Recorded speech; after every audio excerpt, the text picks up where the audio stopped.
Ya, Assalamualaikum warahmatullahi wabarakatuh. Puji syukur kita panjatkan kehadirat Allah Subhanahu wa Ta'ala, karena atas berkah dan karunia-Nya kita semua bisa berkumpul bersama di ruang Zoom pagi ini untuk kegiatan kuliah umum pembentukan karakter. Sebelum kita mulai, mari kita berdoa dulu menurut agama dan kepercayaan masing-masing. Berdoa, mulai.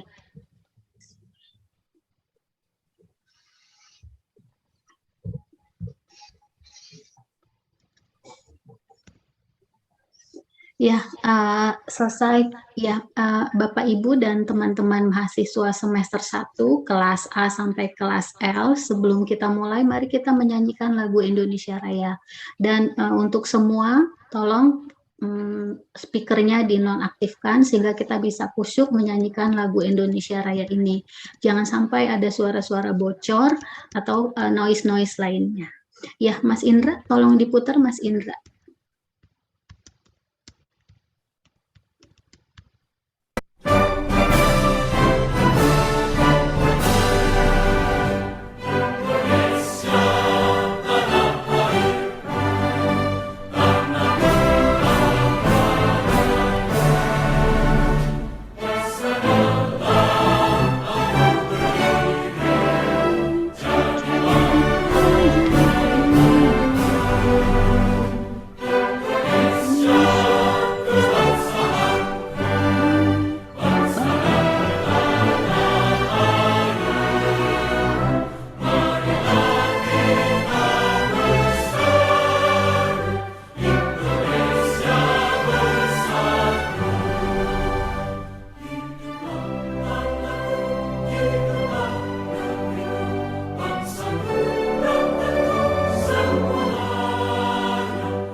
Ya, terima kasih.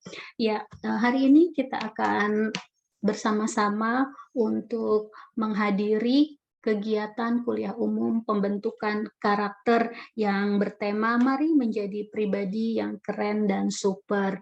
Bagaimana sih menjadi pribadi yang keren dan super? Tentunya tidak kemudian bim salah bim seperti permainan sulap. Jadi teman-teman semester 1 tolong untuk diperhatikan, dan kemudian kalian silakan, nanti akan ada sesi tanya jawab setelah Profesor Dr. Bibin Rubini MPD menyampaikan materinya tentang pembentukan karakter hari ini. Dan saya juga mengucapkan terima kasih pada Profesor Dr. Bibin Rubini, pemateri hari ini, yang saya yakin kesibukannya sangat tinggi tapi sudah meluangkan waktu untuk hadir bersama kita di sini.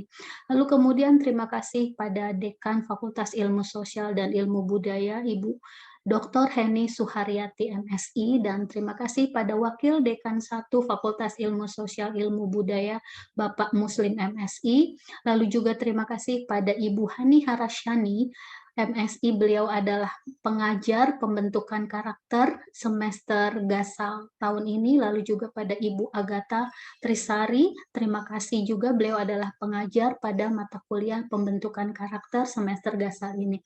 Dan teman-teman semester 1, saya yakin kalian punya semangat menggelora untuk selalu meningkatkan pengetahuan dan wawasan kalian. Dan namun jangan dilupakan bahwa karakter itu merupakan dasar dari keberhasilan teman-teman nantinya. Nah, untuk yang selanjutnya adalah Mari kita simak dan perhatikan apa-apa yang disampaikan oleh pemateri kita hari ini. Terima kasih. Prof. Bibin, silakan Prof.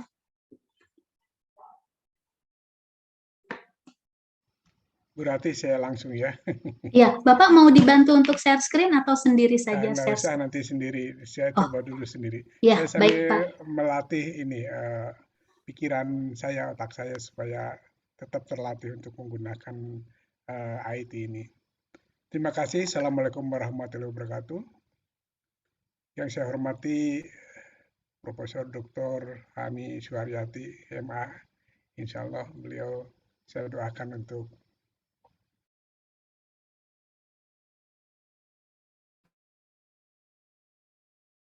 cepat meraih guru besar.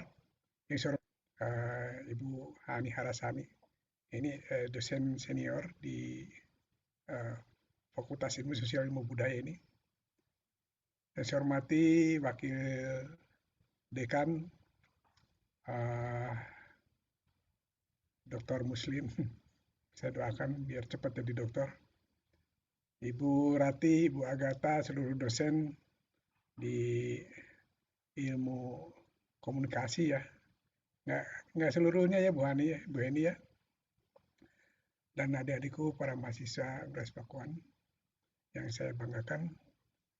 Alhamdulillah, Hirobbil Alamin, segala puji bagi Allah Tuhan semesta alam. Allah Azza wa Jalla yang telah memberikan kesehatan, memberikan kenikmatan, memberikan kekuatan pada hari ini, dan sekaligus kita diberikan kesempatan untuk bisa bertemu bertatap muka dengan adik-adikku sekalian dalam menginjak jenjang pendidikan tinggi. Namanya jenjang pendidikan tinggi, tentunya segala sesuatunya harus diselaraskan dengan pikiran, ucapan, sikap perilaku yang memang tinggi. Mahasiswa beda dengan siswa. Mahasiswa itu siswa yang maha, yang tadi tinggi segalanya. Ya, dimulai dari pikirannya, ucapannya, dan juga perilakunya.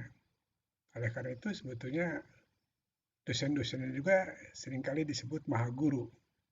Ya, mahasiswa, dosen-dosennya maha guru. Oleh karena itu, saudara-saudara sekalian, para adik-adikku mahasiswa, kita sekarang berhadapan dengan situasi kondisi dunia yang memang seringkali disebut sebagai VUCA era, ya, zaman VUCA, zaman di mana ketidakpastian, di mana kompleksitas, dan juga di mana ketidakberpihakan, mana yang laki-laki, mana yang perempuan, kira-kira perbedaannya begitu. Tapi saya bukan diskriminasi. Tapi itu menunjukkan bahwa kemajuan IT dengan dipacunya revolusi industri 4.0 dan sekaligus society 5.0 menunjukkan bahwa zaman ini suka tidak suka, mau tidak mau, kita berhadapan dengan situasi kondisi yang memang mengandung dimensi-dimensi disruption. Dimensi disruption itu dimensi yang memang memberikan satu gangguan kepada kita. Nah ini apalagi kemarin dipercepat, ya, perkembangan teknologi informasi itu dipercepat dengan adanya penyebaran pandemi COVID-19. Kita dipercepat dengan dilakukannya pembelajaran secara daring, dan kita juga sekarang memenuhi atau menikmati percepatan daripada teknologi ilmu informatika ini untuk bisa kita bertatap muka dengan saudara sekalian. Tanpa ruang, tanpa batas, tanpa waktu, kita bisa melakukan itu kapan saja, bila kita memang mau melakukannya. Bu Ratih sebagai moderator, saya diberikan waktu berapa lama supaya saya bisa mengatur waktu di sini? 20 menit, Pak. 20 menit saja Iya. ya. Jadi mudah-mudahan dengan waktu 20 menit ini saya bisa menyampaikan materi dengan kilat. 20 menit dari sekarang ya. Iya Pak, nanti disambung dengan tanya jawab Pak. Oke, nanti Bu Rati kasih tahu kalau saya sudah kira-kira 2 menit menjelang akhir. Ya, baik, Pak. Saya coba share screen dulu. Ini mudah-mudahan tidak ada gangguan. Adik-adikku sekalian, bisa kelihatan ini nggak? Masih proses, Bapak. Ya, sekarang sudah terlihat. Oke. Baik, saya diberi judul ini memang luar biasa oleh Bu Dekan ini. Eh, kita mengajak atau kami mengajak saudara-saudaraku, adik-adikku untuk menjadi pribadi yang keren dan super, yang tidak mudah. Ya, saya dari dulu tidak pernah menjadi super, tidak pernah keren, tapi kita berusaha menjadi pribadi yang keren dan super itu. Walaupun itu tidak mudah untuk diraih ya. Kalau pengalaman-pengalaman yang memang diberikan tentunya tidak menunjukkan bahwa itu adalah superioritas atau kekerenan seseorang. Saya coba ini, wah ini ada lagu nih. Nah ini saya kalau ingin berkenalan dengan saya pernah jadi rektor di Pakuan selama 3 periode dari 2008 sampai 2022 kemarin berakhir. Karena memang statuta harus uh, mematuhi statuta, yaitu harus ada terjadi pergantian rektor. Nah, saudara-saudaraku, adik-adikku, marilah kita mendengarkan ungkapan ini. Ungkapan lagu dari Mars Bela Negara. Mengapa ini saya kumandangkan? Supaya kita punya semangat di pagi hari ini. Ya, coba kita dengarkan dulu ini.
Bapak, Bapak izin tanya, Pak, ini videonya belum kelihatan, Pak.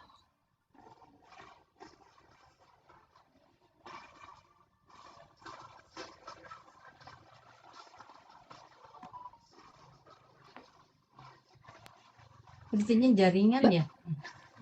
Bapak, videonya belum kelihatan, Pak. Ya, gimana? Videonya belum kelihatan, belum hadir di layar, Pak. Waduh, coba. Ini saya coba ini. Ada kelihatan nggak? Belum kelihatan, Pak. Hanya kelihatan slide-nya saja. Slide ini kelihatan nggak? Slide-nya kelihatan, tapi videonya Barusan belum diputar. Oke, nggak apa-apa. Nggak usah diputar lagi. Coba ini kalau diputar lagi malah bolak-balik. Ya, Ya, jadi ya, saya Pak. langsung saja kepada materi. Barusan itu sebetulnya saya ingin mengajak semua eh, peserta untuk mendengarkan Mars Bela Negara, tapi tidak apa-apa. Indonesia itu negara paling ramah di dunia. Ya, di kompas.com itu pernah Lanli Planet mengeluarkan data negara-negara teramah di dunia dan salah satunya adalah Indonesia. Mengapa? Karena Indonesia sebagai mungkin Anda juga merasakan murah senyum ya, tapi tidak tersenyum sendiri, tapi kita harus ada lawan kalau memang mau senyum. Ya. Murah senyum, kemudian juga nah ini nih suka ada kemacetan. Ya, kemudian juga kita sebagai bangsa yang memang seringkali saling tolong menolong. Saya kembali lagi ke ini supaya karena ini ada treble ya.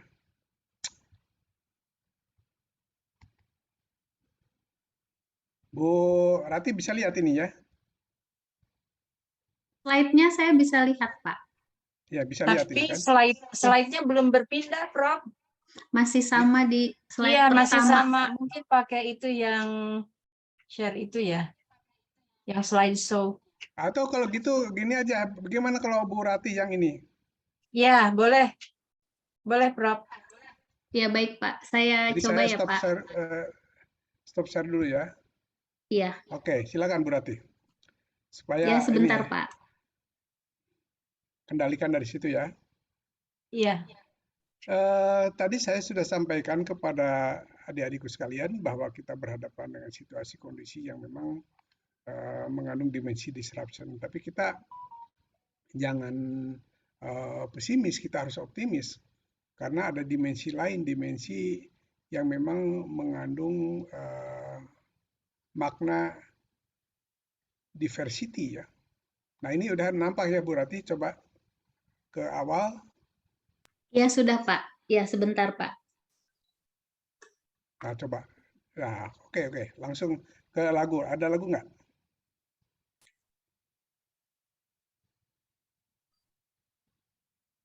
Ini Bapak lagunya sama, Pak. Kami coba Oke, putar, belum bisa juga. belum bisa juga. Oke, langsung saja ke sini. Oke, langsung ya. Salah satu bangsa yang memang murah senyum. Kemudian lanjut. Ah, suka berinteraksi dengan orang lain, mudah berinteraksi dengan orang lain, bukan suka ya, cuma mudah sekali. Kita kalau ada yang ngajak bicara, tersenyum, kita langsung ramah biasanya. Bersikap santun ya, selalu kita salam, selamat pagi, assalamualaikum, Om Swastiastu dan seterusnya. Ya, jadi itu menunjukkan bahwa bangsa Indonesia ini adalah bangsa yang memang santun. Ya, lanjut. Nah, ini suka menolong, suka bergotong royong, bahkan di wilayah Cirebon, ya Palimanan masih ada nih kalau pindah rumah itu sama-sama mereka itu ya. Nah, ini satu kegiatan di Bali ketika mau ngamben atau apa, melakukan hal yang sama, gotong royong. Ya, bahkan sekarang kita sering mendengar ya tentang gotong royong itu, kerja bakti dan sebagainya. Lanjut. Nah, apakah sekarang masih ada? Coba kita lihat ya, apakah masih ada? Masih banyak, tapi ini tersirap ya, tertutup oleh perilaku-perilaku yang memang tidak kita inginkan. Coba berarti lanjut. Nah, ini negeri tempat orang emosi. Seringkali kita melampiaskan emosi. Beberapa waktu yang lalu kita disuguhi oleh para wakil kita yang melakukan satu interupsi sampai marah, kemudian menendang meja dan sebagainya.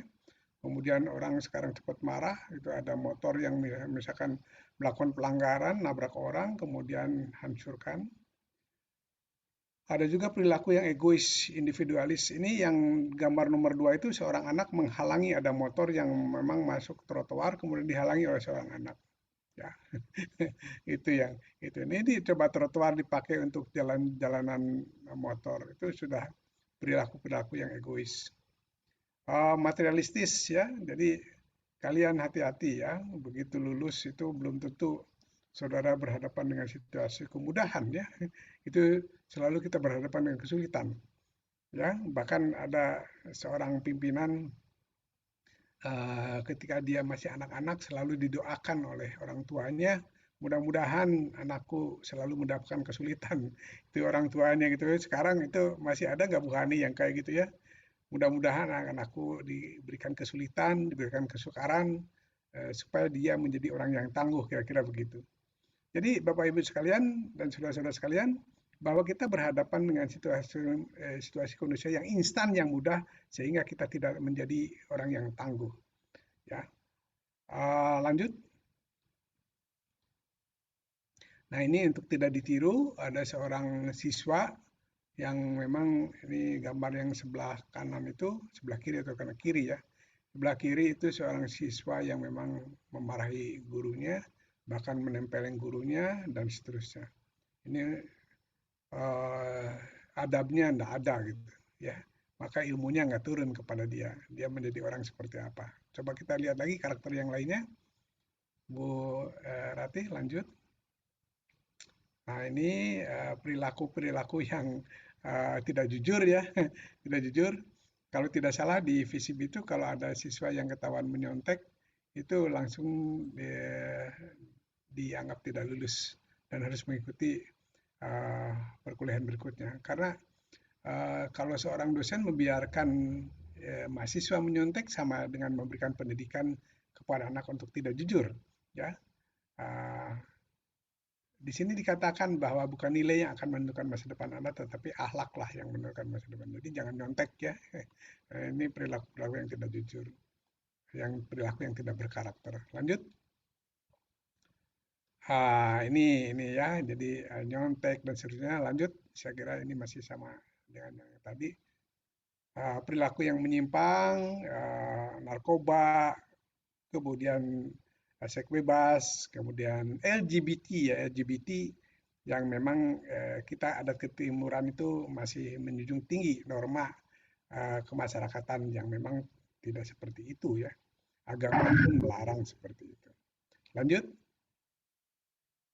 Ini juga untuk tidak ditiru ya, karena ini akan mencelakakan nyawa orang lain. Ya, lanjut. Ya saya ngebut saja Bu Rati. Ini juga tawuran yang memang menjadikan seorang menjadi melayang nyawanya ya. Nah, tinggal kalau kita lihat di sini adalah makam ya, makam. Jadi yang menang masuk bui, yang mati masuk kubur. Lanjut. Nah ini juga ya, ini di sini masih kelihatan. Sebetulnya di kampus Uras Pakuan ada satu larangan merokok ya. Jadi disebutnya kawasan tanpa rokok, KTR. Mengapa? Sebetulnya kalau mau merokok silakan, tapi harus ada di luar kampus. Kalau di dalam kampus itu disebut kawasan tanpa rokok. Kenapa? Karena itu perda, peraturan daerah yang melarang ke lingkungan pendidikan untuk merokok di dalamnya itu. Kecuali di luar bukan di luar ruangan, di luar kampusnya. Ya, seperti di rumah sakit, di kantor itu tidak boleh ya. Lanjut. Nah ini terjadi pergeseran budaya. Coba dulu saya masih sering ini nih ya main ball boy ya. Kemudian ini juga main ini sering kali dulu ini enggrang. Halo, kok menghilang berarti? Gambarnya ya, sebentar Pak, sebentar. Kemudian sekarang sudah main game, kemudian juga main secara individual ya, tidak lagi bermain secara kelompok. Dulu mah masih ada mungkin Bu Heni, Bu Hani masih ingat dulu ada yang disebut dengan main petak umpet ya, main oray-orayan, kemudian juga main apalah berbagai macam ya, gatrik ya, main gatrik atau main perempet jengkol ya. Perempet jengkol ada nggak? Pak Muslim nggak pernah mengenal mungkin perempet jengkol ya. Di Sunda itu ada perempet jengkol. Lanjut. Nah, kalau masuknya seperti begini, ya, ada perpeloncoan, ada perlakuan yang tidak baik, ya, tidak sopan, kemudian seringkali dibentak-bentak segala macam, maka coba lanjut lagi sambil lanjut. Nah, ini keluarnya seperti begini, ya. Ini anak-anak SMA dulu, mungkin Anda pernah tahu, merasakan. Tapi saya melihat tahun-tahun ini nggak ada yang seperti ini. Terutama pada masa-masa COVID-19 kemarin, ya nggak ada, nggak kelihatan. Lanjut. Nah, paradigmanya harus dirubah. Dulu saya melakukan ini selaku rektor sejak 2008, malah sebelumnya juga ada pendidikan pendahuluan bela negara. Saya yang melantik para mahasiswa, masuknya harus begini, diberikan satu penghormatan, penghargaan kepada para siswa. Akan keluarnya akan beda lagi. Nih lanjut Bu Rati. Nah, keluarnya akan begini. Mereka di wisuda duduk rapi, kemudian wah, luar biasa. Ya, kita melihat bahwa ini karakter-karakter pribadi-pribadi yang bagus, ya, yang memang kita kehendaki. Keluarganya dihargai dan dihormati, ya. Ya, lanjut. Mengapa makin marak pelajar tawuran, penyalahgunaan narkoba, pergaulan bebas, KKN, korupsi, kolusi dan nepotisme dan lain-lain? Apakah ini yang namanya krisis karakter? Lanjut. Nah, itulah sebabnya mengapa kita harus punya satu visi, ya, harus punya visi. Bagaimanakah menanamkan dan mengembangkan nilai-nilai karakter bangsa kepada generasi muda ini. Lanjut. Nah, ini lanjut visi Udas Pakuan, ya. Visi Udas Pakuan itu menjadikan perguruan tinggi ini menjadi penghasil atau perguruan tinggi yang menghasilkan sumber daya manusia yang unggul, mandiri, dan berkarakter. Lanjut, Bu Rati. Nah, ini ya, terus lanjut sampai keluar. Nah, maksudnya sumber daya yang unggul, mandiri, dan berkarakter. Nanti kalau memang diulas lebih panjang lagi ini. Tapi saudara sebagai mahasiswa baru harus tahu, begitu ditanya Udas Pakuan unggul, mandiri, dan berkarakter. Unggul artinya dia mempunyai kecerdasan intelektual, mempunyai kecerdasan emosional, mempunyai kecerdasan spiritual, ya. Kemudian mandiri, tidak tergantung kepada orang lain, dan berkarakter, memiliki al-hakul karimah. Lebih jauh nanti saya jelaskan tentang apa yang dimaksud dengan karakter. Lanjut. Nah, bagaimana proses terbentuknya karakter? Bisa melalui pendidikan, ya, bisa melalui satu contoh. Biasanya dosen itu menjadi sosok yang memang punya pengaruh, ya, punya pengaruh. Jadi efeknya itu luar biasa. Dosen dalam memberikan materi di depan kelas menunjukkan bahwa dia adalah harus orang yang berpengaruh. Kalau di Sunda itu disebut bahwa orang yang berpengaruh itu adalah harus hade gogog hade tagog. Mungkin kalau ada kalian ingin tahu hade gogog hade tagog seperti itu. Hade gogognya bicaranya memang lantang, bagus, ya, berwibawa. Kemudian tagognya juga cukup disegani. Itu hade gogog hade tagog. Dan saya tambahkan satu lagi, hade si batok, ya. Hade gogog hade tagog hade si batok. Itu orang-orang yang memang harus memberikan satu transfer nilai, transfer budaya, dan transfer karakter. Bukan hanya transfer ilmu pengetahuan dan teknologi saja, tapi itulah yang dimaksud dengan sosok orang yang berpengaruh. Cobaan hidup bisa menjadikan kita berubah, ya, karakternya. Pengorbanan dan pengaruh lingkungan, kemudian mereka semuanya itu terinternalisasi menjadi nilai-nilai yang ada dalam badan kita. Bagaimana kita istiqomah antara pikiran, ucapan, dan perilaku.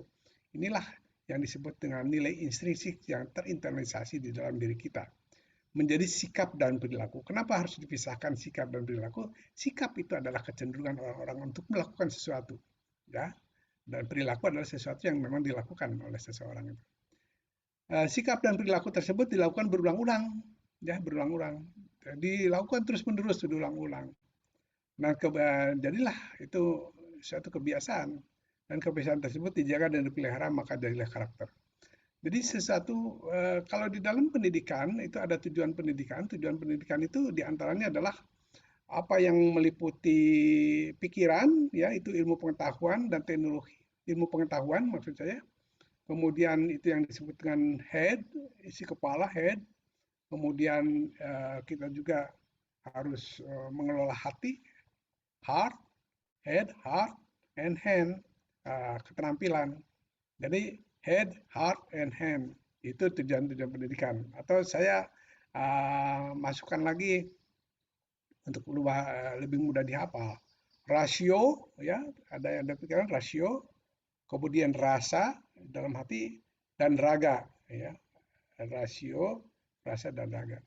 Tapi UNESCO menentukan yang lain bahwa bagaimana kita belajar untuk hidup bersama, learning together, ya learning life together. Jadi bagaimana hidup bersama? Di antaranya bahwa tadi yang saya tambahkan head, heart, hand, yin, and humanity, ya humanity kemanusiaan, atau rasio, rasa, raga, dan rukun. Ya, rasio, rasa, raga, dan rukun. Jadi bagaimana hidup bersama itulah yang harus dipelihara oleh kita untuk bisa jadi berkarakter. Lanjut. Nah, ini yang disampaikan oleh Lao. Lao mengatakan bahwa perhatikan pikiranmu, bahwa pikiranmu ini bisa berkembang, ya, akan menjadi kata-kata. Jadi apa yang dipikir akan berkembang menjadi kata-kata. Kata-kata apa ditulis oleh kita menjadi perilaku. Perilaku yang dilakukan terus-menerus itu menjadi kebiasaan, ya. Dan kebiasaanmu itu akan membentuk karakter. Karaktermu itu juga akan menentukan nafsumu ini. Saya beberapa kali mewisuda mahasiswa itu, kalau dari tahun 2008 sampai 2022 itu ada puluhan ribu mahasiswa S1, ya, S2, S3, S3 itu 185-an lah kemarin saya mewisuda. Tapi saya mengatakan kepada mereka bahwa ijazah itu nanti dipandang bukan nomor satu. Nomor satu itu adalah karakternya dulu, ya. Bahkan sekarang para user, ya, para pengguna tenaga kerja itu menentukan yang lainnya, ya, menentukan yang lainnya. Jadi diantaranya ada sikap perilaku kita, karakter, sopan santun. Dan ingat, ya, bahwa rekam jejak kita terekord, ya, direkord di cloud computing, ya. Jadi saudara, kalau saudara pernah melakukan sesuatu akan terekam. Bahkan nanti ke depan itu data-data, apalagi sekarang dengan adanya pembocoran data-data kita akan terlacak dimanapun kita berada. Bibin pernah melakukan apa, Bu Hani pernah melakukan apa, Bu Hani juga pernah, Bu Heni juga pernah, Pak, itu akan terekam. Jadi nanti mungkin orang pencari kerja akan melihat, ya, siapa orang itu, kemudian dilacak siapa di belakang itu yang terekamnya, data-data dasarnya, kemudian orang tersebut tidak melakukan wawancara, cukup dengan mengatakan Anda diterima atau Anda tidak diterima. Pernah mungkin Anda mendengar bahwa satu hari lulusan dari Prancis, dia mencari kerja susah banget gitu, padahal dia orang pintar segala macam. Taunya dia pernah naik bis dan tidak bayar beberapa kali dan ketahuan lah itu, gitu. Ya, itu seperti begitu. Lanjut. Ini ada 3-in-1 brain, ya. Ini 3 bagian otak. Jadi otak itu lanjut berarti sambil jalan, ya.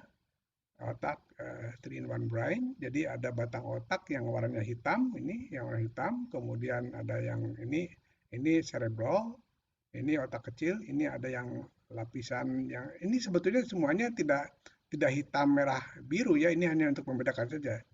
Ini batang otak, yang kemudian ini yang disebut dengan limbik, ini korteks. Di mana ini letaknya kita karakter? Lanjut.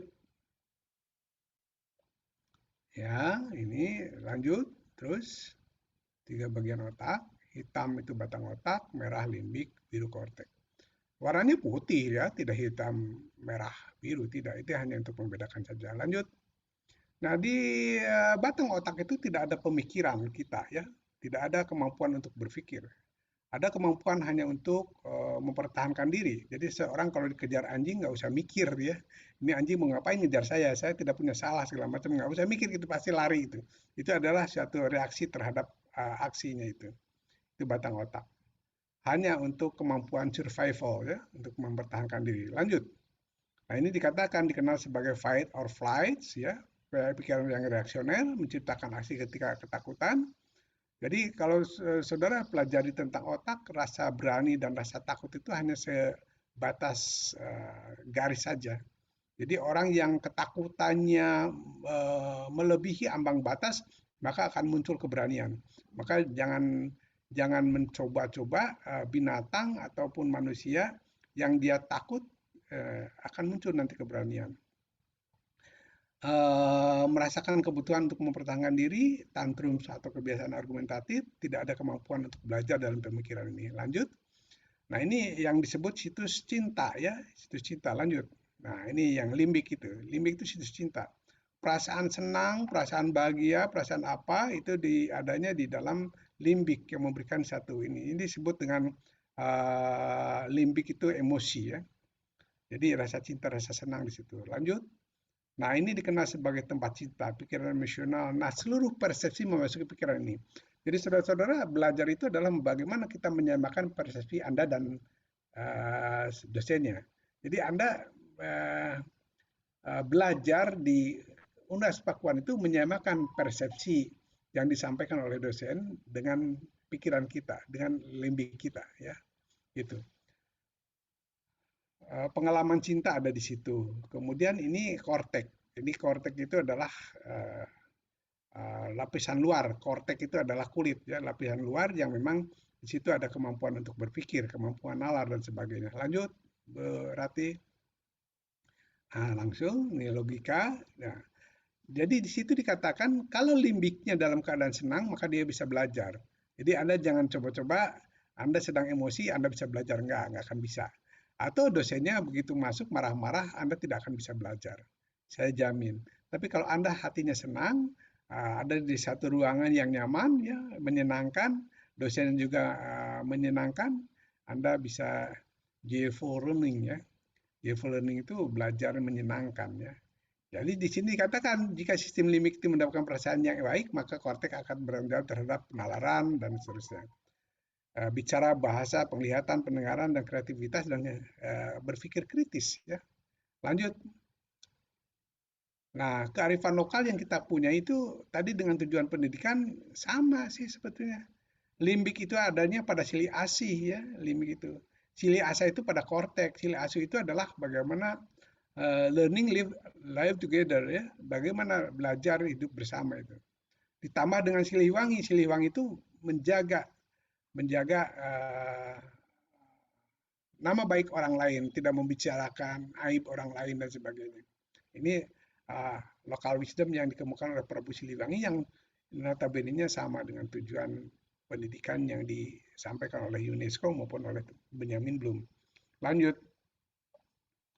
Nah, karakter itu harus dipaksa, ya, dipaksa. Kalau Anda nanti masuk ke dalam Unas Pakuan, Anda dipaksa sesuatu hal itu jangan kaget, itu adalah dalam pembentukan karakter.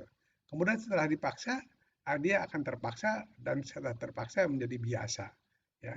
Kalau memang Anda mengikuti ini, jadi kalau Anda dipaksa juga tidak mau, gimana Anda bisa menjadi orang yang keren dan super tadi yang dikatakan di dalam tema ini. Lanjut. Oke, lanjut berarti. Nah, nilai tersebut, nilai-nilai pendidikan karakter itu ada dalam Al-Quran ya, dalam surat Luqman. Luqman itu adalah seringkali menasihati anak-anaknya untuk selalu bertauhid, selalu berilmu. selalu hormat kepada guru gitu ya, Luqman itu mengatakan. Makanya di situ ada kandungan-kandungan nilai pendidikan, yaitu sabar, syukur, bijaksana, amal soleh, sikap hormat, ramah, rendah hati, tawadu ya, dan pengendalian diri itu yang mengajarkan kepada kita agar menjadi orang yang keren dan super tadi. Lanjut. Nah, ruang lingkup pendidikan karakter di mana? Ini adalah olah hati. Bagaimana olah hati itu? Ya kita belajar belajar mensinkronkan antara pikiran, hati ini dan perilaku ya. Ya. Olah pikir itu bagaimana kita berpikir higher order thinking skill, kemampuan berpikir tingkat tinggi, yaitu kemampuan berpikir kritis, kemampuan berpikir kreatif ya, kemampuan problem solving, kemampuan decision making ya, itu olah pikir kita. Di tingkat mahasiswa nggak ada lagi belajar hafalan, yang ada adalah belajar bagaimana menganalisis, mensintesis dan mengevaluasi ilmu pengetahuan. Nah, olahraga ya tentu ada bisa olahraga itu bukan hanya olahraga dalam bentuk seperti voli, sepak bola. Olahraga juga melatih keterampilan kita ya, dan keterampilan kita. Keterampilan itu macam-macam. Keterampilan menggunakan komputer, keterampilan menggunakan alat-alat lainnya di laboratorium. Kemudian juga di situ ada olah rasa dan olah karsa. Olah rasa itu adalah bagaimana kita mengelola rasa ini. Ya, salah satu contoh saya melihat di sini bahwa Anda para 58 peserta itu semuanya tertuju kepada pembicara. Maka di situ ada bagaimana mengolah rasa Anda gitu ya. Sabar, mendengarkan. Jadi orang yang mendengarkan, orang yang melihat itu akan menjadi panutan ya, panutan. Karena ada 3 keluhuran budi kepada orang yang mendengarkan orang lain yang sedang berbicara. Yaitu diantaranya bahwa dia itu tidak sombong ya. Kemudian yang kedua tidak sombong, kemudian yang kedua mau pinter dia, mau pinter, dan yang ketiga setia. Jadi kalau saudara punya pacar kemudian ajak bicara kemudian matanya kemana-mana, itu ada tanda-tanda tidak setia. Kalau ataupun misalkan Anda mengajak bicara pacar Anda kemudian pacar Anda main handphone sendiri, yaitu ada tanda-tanda tidak setia. Olah karsa itu kreativitas karsa kita ya. Jadi karsa itu berkaitan dengan bagaimana kita membangun suatu kreativitas. Ada kreativitas itu dalam tataran pikiran, ada juga kreativitas dalam tataran produk. Lanjut. Nah, di sini dilihat ya bahwa di dalam olah pikir itu ada di bagian kognitif ya, bagian kognitif itu cerdas, kritis, kreatif dan seterusnya itu ya. Sampai berpikir terbuka, open-mindedness ya, produktif, berorientasi iptek dan reflektif, ini olah pikir. Kemudian afektifnya ini iman, takwa, jujur, amanah. Ini nilai dasar kemanusiaannya. Kemudian di sini ada olah rasa, ada olahraga. Ini psikomotorik, ramah, saling menghargai, toleran, ya peduli, suka menolong, gotong royong dan seterusnya. Di sini juga olahraga itu berkaitan dengan pola hidup yang bersih, sehat, sportif, tangguh, andal dan sebagainya. Olahraga itu bukan mencari kemenangan, tapi olahraga itu mencari sportivitas. Bagaimana seseorang yang menang dari juara tetapi tidak sportif itu juga akan menurunkan nilai-nilai ini. Nah, irisan di sini, ya, ini kalau kita lihat diagram kan, irisan di sini adalah menjadi manusia yang keren dan super tadi yang dikatakan dalam tema kuliah ini ya. Jadi bagaimana kita melihat ada irisan antara olah pikir dan olah hati. Tapi kalau di dalam ini adalah mengkombinasikan olah pikir, olah hati, olahraga dan olah rasa ini. Lanjut. Nah, dimensi pendidikan karakter itu olah hati itu berkaitan dengan etika, ya etika, tata krama, sopan santun itu olah hati. Olah pikir berkaitan dengan literasi. Ada numerik literasi, literasi numerik, ada literasi sains, ada literasi bahasa, ada literasi data dan seterusnya, literasi teknologi, ya literasi humanistik, ya itu banyak sekali terus. Kemudian olah rasa itu kaitan dengan estetika ya, rasa indah, kemudian kita menikmati keindahan alam, menikmati penampilan kita ya. Coba kalau kalau kan kalian adalah para wanita ya selalu mempercantik diri itu karena memang Anda adalah mempunyai nilai-nilai estetika. Sama dengan laki-laki juga kalau bersisir rapih ya itu menunjukkan bahwa Anda punya nilai-nilai estetika. Termasuk bagaimana cara Anda berpakaian ya, berpakaian, cara Anda bergaul dan seterusnya. Kemudian ada olahraga berkaitan dengan estetik ya, individu yang sehat dan mampu berpartisipasi aktif sebagai warga negara. Nah, ini gerakan penguatan pendidikan karakter sebagai fondasi dan ruh utama daripada pendidikan. Lanjut. Nah, tanggung jawab pendidikan itu berada pada 3 komponen. 1 orang tua, 2 masyarakat, 3 sekolah. Jadi ini yang harus sinergis ya, sinergi. Bersinergi nanti artinya bahwa apa yang diberikan pendidikan di rumah, di sekolah maupun di masyarakat sama ya, sama. Jadi kalau kita mengajarkan kejujuran di sekolah, maka di rumah orang tua jangan berbohong kepada anak ya. Kalau misalkan di sekolah diajarkan tentang kejujuran, kemudian tidak boleh menyontek misalkan, kemudian di rumah orang tua atau ayah atau ibu mengatakan bahwa nanti kalau ada tamu bilangin bapak nggak ada ya, nah itu artinya berbohong dia ya. Berbohong walaupun kecil itu sepele tapi itu sudah menanamkan kebohongannya kepada anak. Kemudian di masyarakat juga sama ya tentang ketidakjujuran. Orang yang berperilaku korupsi ya harus dipenjara ya dan sebagainya itu karena itu adalah supaya bisa menimbulkan efek jera bagi yang lain untuk tidak mau melakukan tentang perbuatan korupsi tersebut. Lanjut berarti ini saya seperti terburu-buru ini. Coba lihat filosofi matematik ini. Kalau positif kali positif itu Anda tahu pasti hasilnya positif. Lanjut, ya. Lanjut berarti. Jadi gini, lanjut. Positif artinya apa? Artinya lanjut. Mengatakan atau menyatakan benar terhadap sesuatu yang benar adalah suatu tindakan yang benar. Ini filosofi matematik kayak begitu. Mengatakan menyatakan sesuatu yang benar terhadap sesuatu yang benar adalah benar. Terus yang kedua, lanjut, mengatakan sesuatu benar, mengatakan menyatakan benar terhadap yang salah itu adalah salah, gitu ya. Lanjut. Nah, jadi mengatakan menyatakan sesuatu benar terhadap sesuatu yang salah. Jadi yang salah dibenarkan gitu, perbuatan yang salah. Lanjut. Nah, mengatakan sesuatu yang salah terhadap sesuatu yang benar, ya ada sesuatu yang hal yang benar kemudian disalahkan oleh kita ya salah itu. Itu. Terus,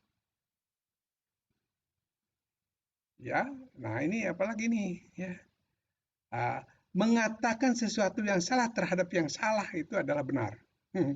Mengatakan menyatakan salah terhadap sesuatu yang salah adalah satu tindakan yang benar.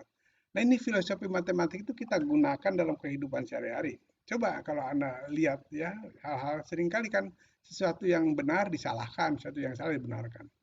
Nah kalau begitu apa Pak artinya kita mencari pembenaran atau mencari kebenaran atau mencari benar ya. Jadi kebenaran itu, sesuatu yang benar itu harus dipandang dari berbagai sudut. Jadi jangan mengatakan bahwa menurut saya ini benar, tapi menurut orang lain tidak. Itu sesuatu yang tidak benar ya. Jadi benar itu harus benar menurut diri sendiri, benar menurut orang lain, benar menurut ilmu, benar menurut aturan.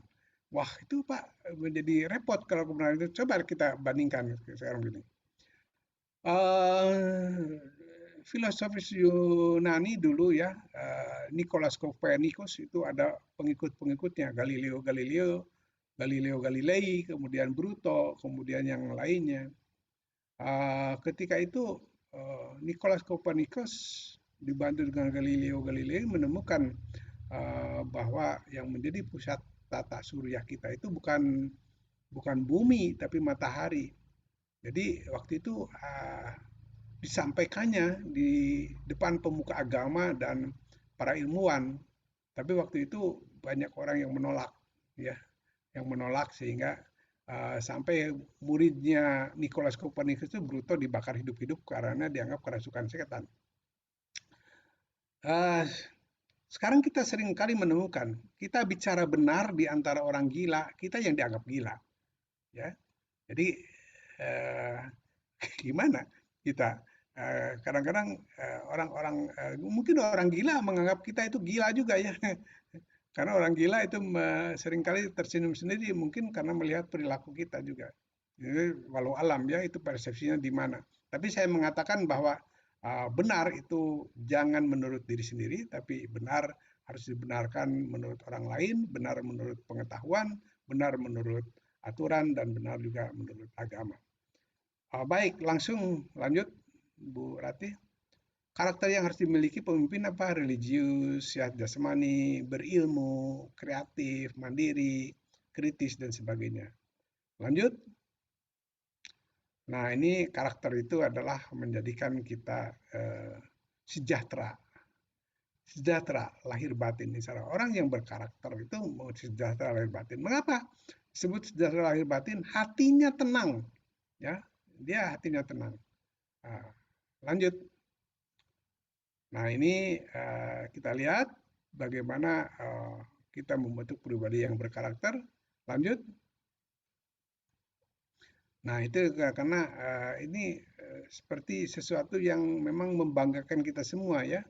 Tadi yang dikatakan di dalam tema ini menjadi sosok manusia yang keren, kemudian super itu di sini ya. Jadi ini menjadi bangga kita seluruh bangsa Indonesia ketika kemarin juga saya nonton itu Piala AFF itu ya. Itu kita jadi juara ketika melawan Vietnam untuk nanti kita ke tingkat dunia mungkin wilayah Asia kita juara. Itu membanggakan kita. Lanjut. Nah, ini hampir penutup ya. When wealth is lost, nothing is lost. Jadi kalau kita kehilangan harta benda atau kehilangan uang, sebetulnya tidak ada yang hilang. Di dunia ini tidak ada yang hilang. Jadi kalau Anda kehilangan uang itu bukan hilang, tapi berpindah tempat. Itu menurut hukum-hukum kimia, hukum fisika, hukum kekekalan massa. Benda itu tidak bisa dimusnahkan dan tidak bisa dihilangkan. Yang ada adalah berpindah tempat. Ya, dia ingatkan. Jadi when wealth is lost, nothing is lost. When health is lost, something is lost. Jadi kalau misalkan kita kehilangan kesehatan ya kita sakit lah, sesuatu telah hilang. Tapi ini nih yang Billy Graham mengatakan, when character is lost, everything is lost. Ya, jadi ketika karakter ini hilang, semuanya hilang. Seorang yang memang terkena tahanan KPK segala macam itu semuanya hilang, keluarga merasa malu, kemudian dan sebagainya ya. Bahkan kita dijauhi juga oleh teman-teman yang lainnya. Bahkan mungkin seorang anak tidak menjadi bangga lagi ketika berhadapan dengan orang tua yang memang berperilaku sebagai koruptor. Nah itu saudara-saudara sekalian yang harus kita hindari. Jangan sampai everything is lost, semuanya hilang hanya gara-gara kita tidak mempunyai karakter ini. Dan terakhir ini Bu Rati, halo, lanjut. Nah, bisa nggak di setel video ini? Suaranya nggak ada ya? Sebentar Pak. Ya. Sampai tanah Papua kita semua bersaudara.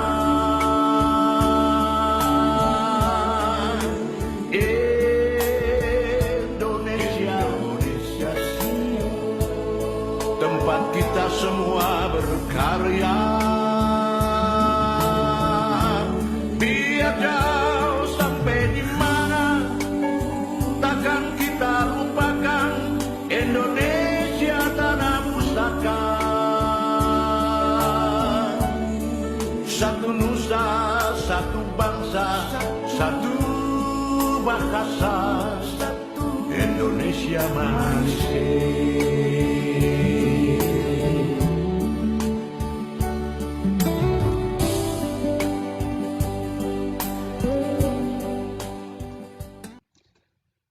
Nah, saya menyampaikan ucapan selamat menjadi bagian Civitas Akademi Universitas Pakuan, tempat kita berkarya, berinovasi untuk kejayaan Negara Kesatuan Republik Indonesia. Ingat oleh kita bahwa kemerdekaan yang sudah diraih itu adalah bukan hal hadiah dari penjajah, tapi itu adalah perjuangan para pahlawan kita. Ini ada yang bagus ini pertanyaan-pertanyaan, Bu Ratih, silakan lanjutkan. Ya, Bapak. Dilanjutkan. Sekian, terima kasih. Assalamualaikum warahmatullahi wabarakatuh. Waalaikumsalam warahmatullahi wabarakatuh. Ya, terima kasih Profesor Dr. Bibin Rubini MPD ya. Teman-teman mahasiswa, kita kasih aplaus dulu buat Pak Bibin dan buat kita semua yang hadir di ruang virtual Zoom hari ini. Ya, saya mau dengar dulu ya, sebelum saya buka sesi tanya jawab, saya mau dengar suara teman-teman semua yang hadir di virtual Zoom ini. Ya, selamat pagi teman-teman. Pagi, Bu. Pagi.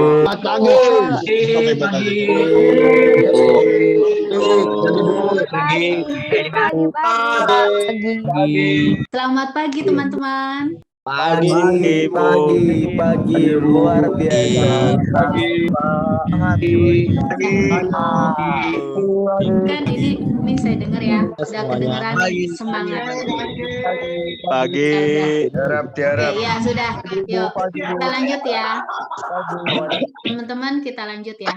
Ya, tadi Prof. Bibin sudah memaparkan ya materi kuliah umum pagi ini yang berkaitan dengan mari menjadi pribadi yang keren dan super. Saya yakin nih, semua yang hadir di sini pingin jadi pribadi yang keren dan super.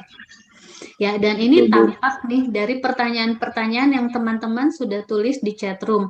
Lalu tadi juga ada beberapa teman yang sudah raise hand.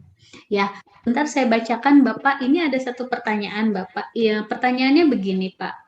Dari mana awal pembentukan karakter itu dimulai Pak? Nah ini saya pikir ini pertanyaannya menarik karena ini dasar juga ya Pak dari bagaimana kita menjadi pribadi yang keren dan super.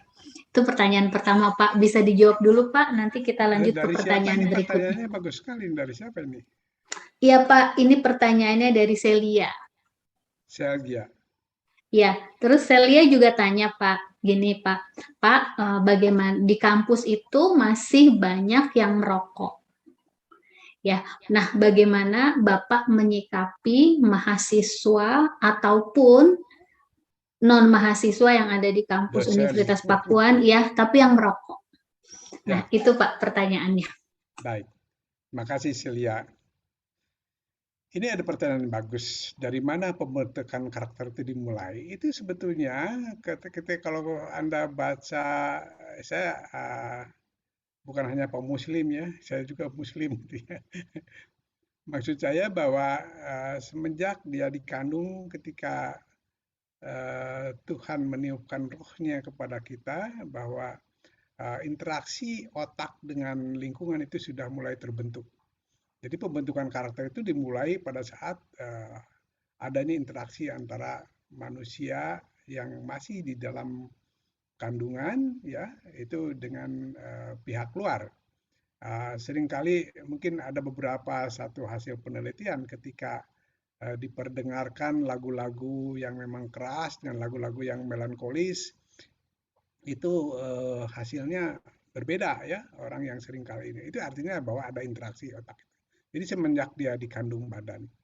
Kemudian setelah dia lahir, kemudian dia beranjak sedikit-sedikit bertambah umurnya, mulailah di situ. Kebiasaan orang tua sering menggendong, memberikan kasih sayang, akan memberikan satu dampak kepada anaknya itu pembentukan kasih sayang juga gitu ya, terus-menerus. Kemudian nanti masuk dalam sekolah yang sekolahnya memang juga mendahulukan tentang pembentukan karakter demikian.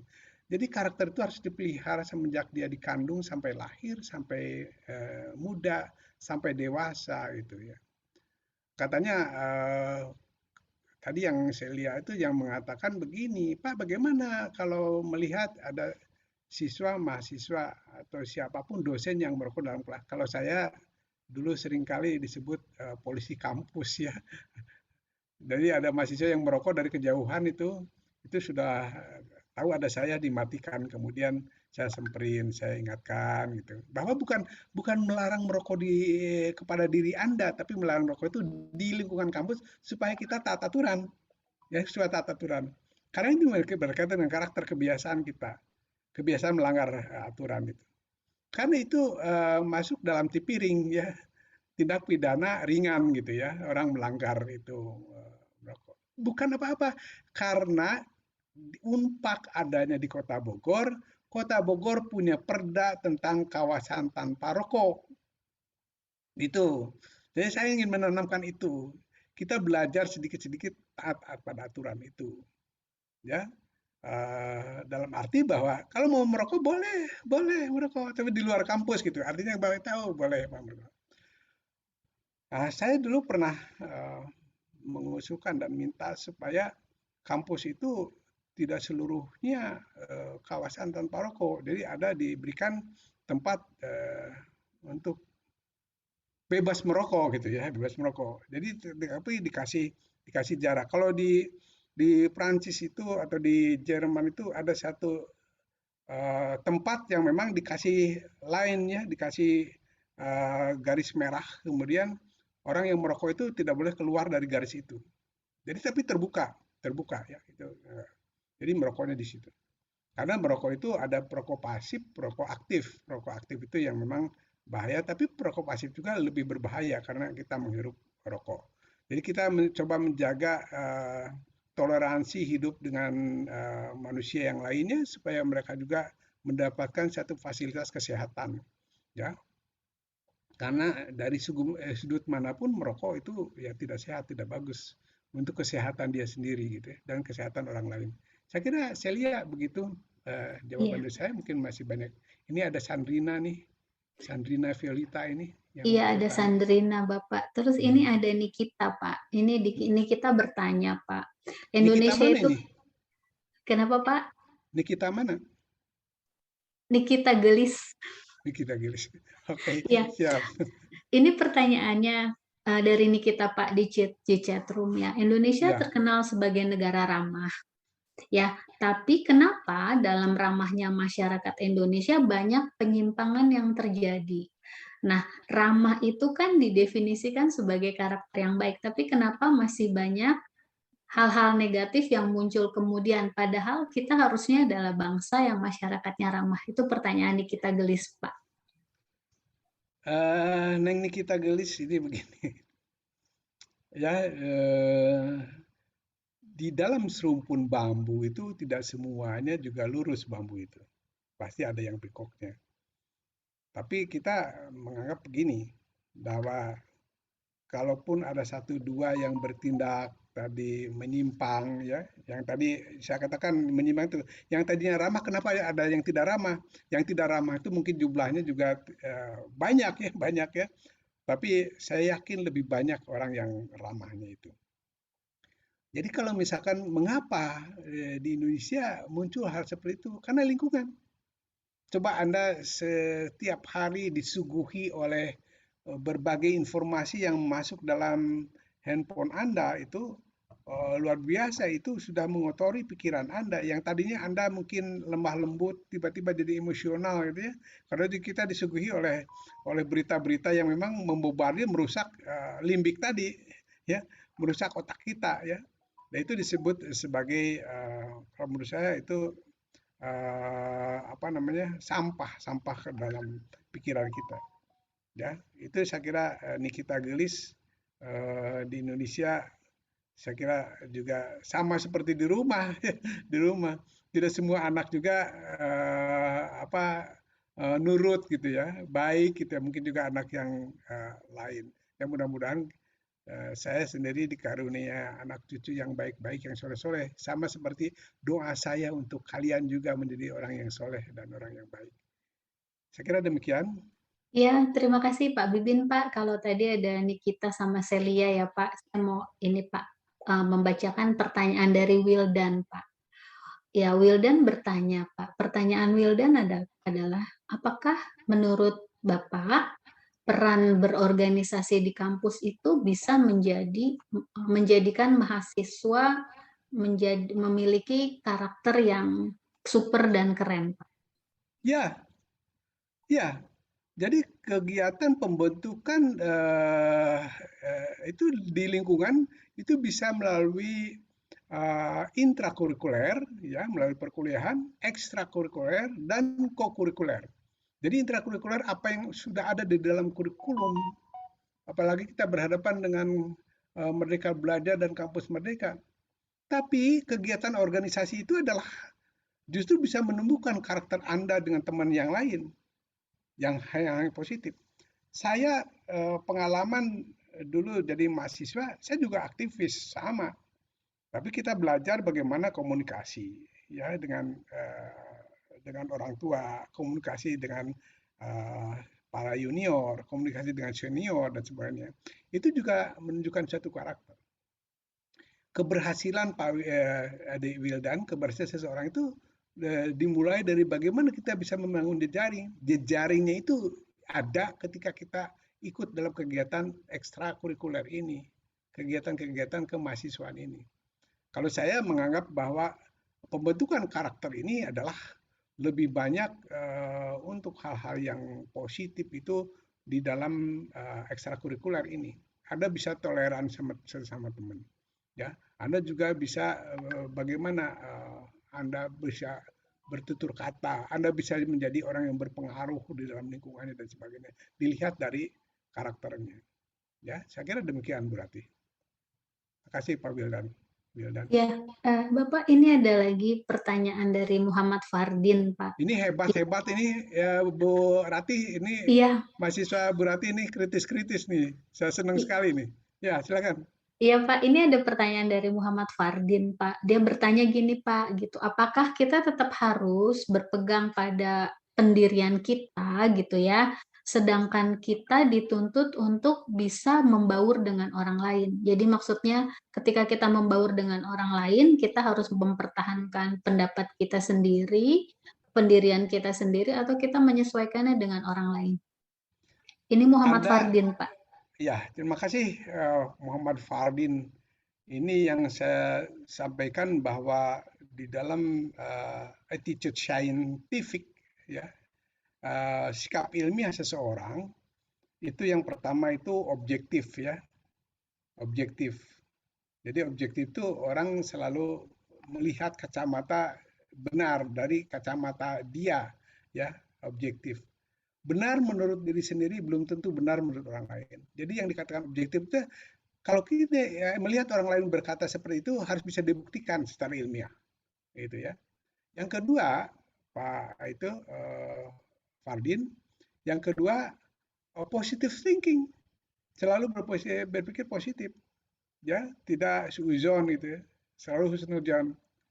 Yang ketiga open mindedness. Open mindedness itu apa?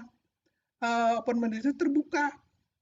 Dia siap dikritik, dia tidak memaksakan kehendak kepada orang lain, ya, gitu ya. Tidak ngotot gitu ya. Tapi dia juga kalau memang dia menyampaikan sesuatu kemudian dikritik oleh orang lain, nggak pernah tersinggung. Saya pernah dikritik sama mahasiswa, Anda sebagai rektor itu tidak konsisten. Anda seringkali berkata begini, tapi kenyataannya tidak begitu gitu ya. Saya pernah di demo sama mahasiswa, kemudian saya dicaci maki, dimarah-marah, ya saya emosional. Ketika saya emosional, dia balik nyerang saya, ya.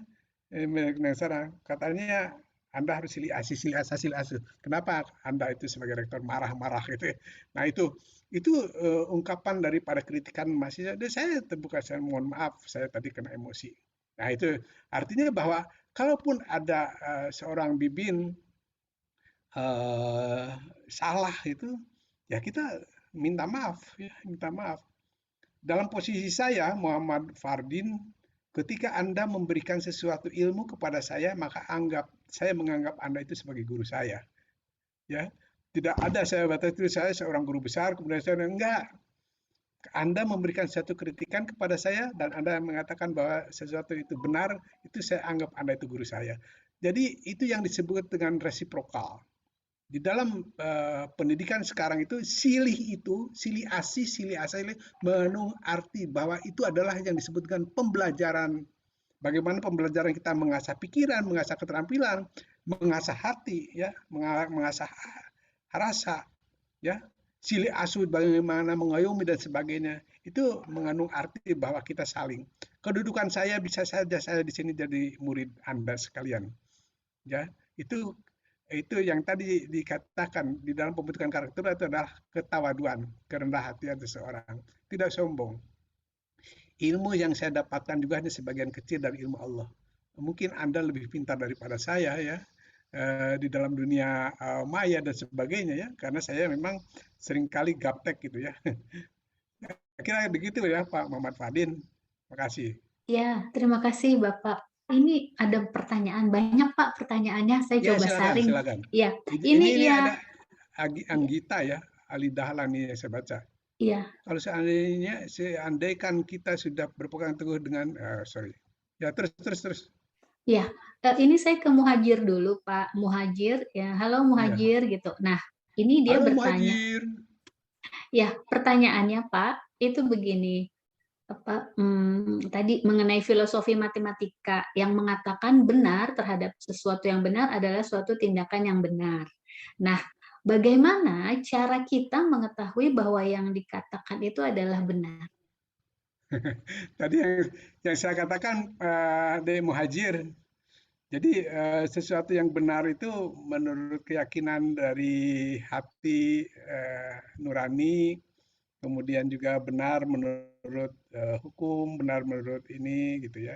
Mengatakan sesuatu. Jadi gini, Anda harus belajar tentang filsafat ilmu ini. Yang dikatakan kebenaran ilmu pengetahuan alam itu adalah bersifat nisbi, ya, tentatif. Artinya bahwa apa yang disampaikan kebenaran ilmu pengetahuan itu bila ditemukan kebenaran yang baru maka kebenaran yang lama itu bisa dihilangkan. Itulah sebabnya kebenaran ilmu itu masih bersifat teoritis atau mungkin masih bersifat hipotesis, ya, itu kebenaran ilmu. Jadi kebenaran ilmu itu masih bisa diperdebatkan, ya, bisa diperdebatkan. Yang kedua adalah kebenaran wahyu.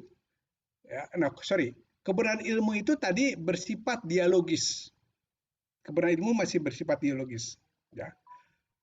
Yang kedua kebenaran wahyu. Kebenaran wahyu itu masih bersifat kebenarannya mutlak. Ya, karena itu kebenaran yang hakiki, kebenaran yang hanya bisa diterima dengan iman kita, keyakinan kita. Ya. Nah, kebenaran ilmu itu kebenaran wahyu itu adalah kebenaran mutlak dan bersifat dogmatis. Dogmatis itu tidak bisa dibantah. Dengan akal pikiran itu nggak bisa dibantah. Kebenaran ilmu itu. Keyakinan. Nah, oleh karena itu sebetulnya kalau kita melihat mana Pak, yang dikatakan benar itu berarti keyakinan, hati nurani itu kebenaran yang tidak bisa dibantah. Kemudian tadi yang saya katakan, benar menurut diri sendiri belum tentu benar menurut orang lain. Ya, benar menurut orang lain. Kadang-kadang kita berpijak. Contoh beginilah, contoh biasanya. Coba Anda berpikir agak ilmiah, sedikit ilmiah, gitu begini. Cahaya bintang yang diterima pada malam hari ini, ya malam hari tadi, cahaya bintang yang diterima, itu sebetulnya cahaya bintang yang tidak diterima pada saat itu. Cahaya bintang itu pernah dipancarkan 4 tahun cahaya yang lalu. 4 tahun cahaya itu selama apa? Sejarak apa? Yaitu 4 tahun kali 4 kali 365 hari kali 24 jam kali 60 menit kali 60 detik kali 300.000 km per detik. Bayangkan itu jaraknya. Jadi 4 tahun yang lalu dipancarkan dan cahaya baru sampai kepada kita sekarang. Itu nonsen kalau diterima dengan akal pikiran ini. Tetapi kalau kebenaran ilmu itu, itulah yang disebut dialogis tadi. Ini masih bisa diperdebatkan. Jadi jaraknya sekian gitu ya. Nah itu kebenaran ilmu. Nah nanti kalau ditemukan kebenaran yang baru mungkin lain lagi. sama seperti tadi teori tentang geosentrisme diganti menjadi heliosentrisme, itu adalah dalam tataran perubahan ilmu yang selalu berkembang. Itulah sebabnya mengapa ilmu pengetahuan berkembang dari awal sampai akhir sekarang itu, apakah itu akan berhasil mencapai titik nadir atau jatuh menjadi bisa merusak kesejahteraan umat manusia.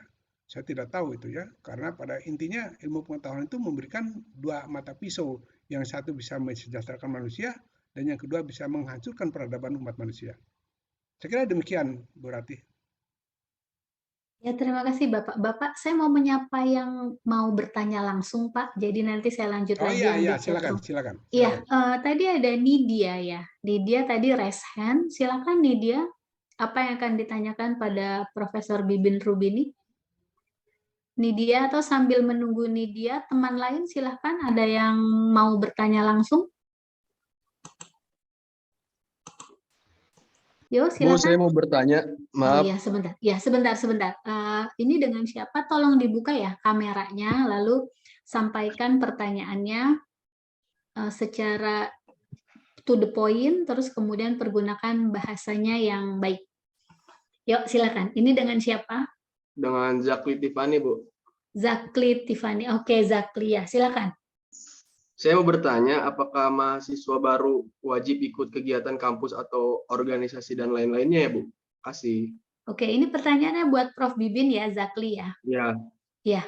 Ya, demikian Pak pertanyaannya Zakli, Pak.